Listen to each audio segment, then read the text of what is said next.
nous avons la chance en France d'avoir une presse historique, des médias variés qui permettent de faire vivre la démocratie.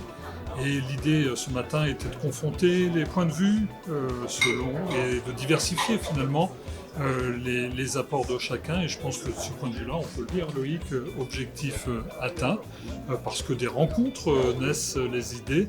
Et c'était tout l'intérêt de cette matinée que de faire émerger de nouvelles pistes de financement de l'information des médias pour contribuer, il ne faut pas se le cacher, aux états généraux de l'information qui se poursuivent actuellement. Tout à fait, je crois que c'est l'objet tant de la Villa Numéris que de The Good Advertising Project, de think tank, que d'organiser des débats qui ne soient pas dans l'entre-soi, mais qui confondent véritablement les points de vue en phase avec les enjeux de l'actualité. Et donc, comme le disait David, l'actualité, c'est les états généraux de l'information. Et aujourd'hui, on a pu regarder en particulier les enjeux en termes de modèle économique, donc de publicité digitale et d'intelligence artificielle, qui sont au cœur de ces enjeux précisément.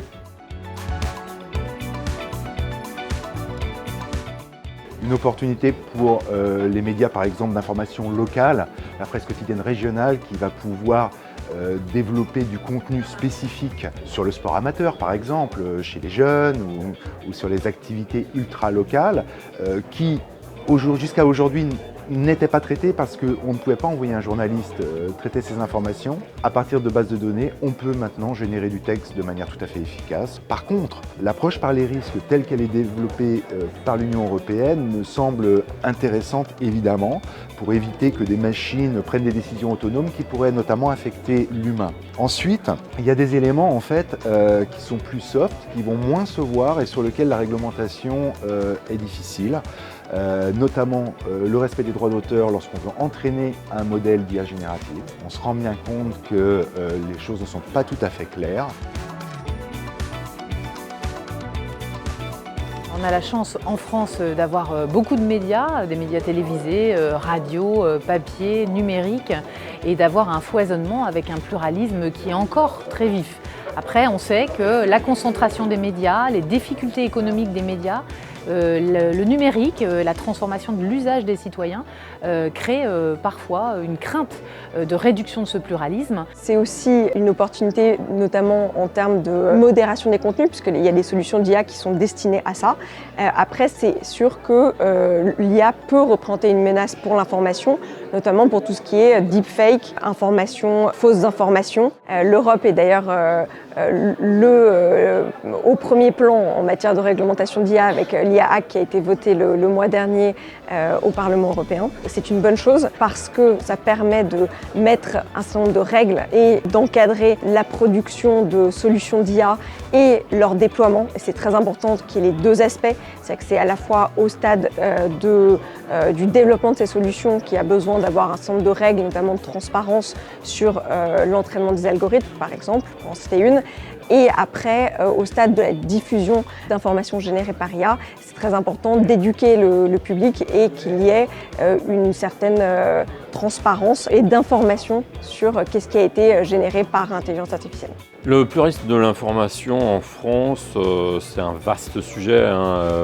Ça se passe plutôt bien. Tous les jours, de nouveaux médias se créent, avec quand même cette difficulté, avec, j'allais dire, les anciens qui ont du mal à se renouveler, à innover technologiquement, innover en termes de marketing, innover en termes de produits.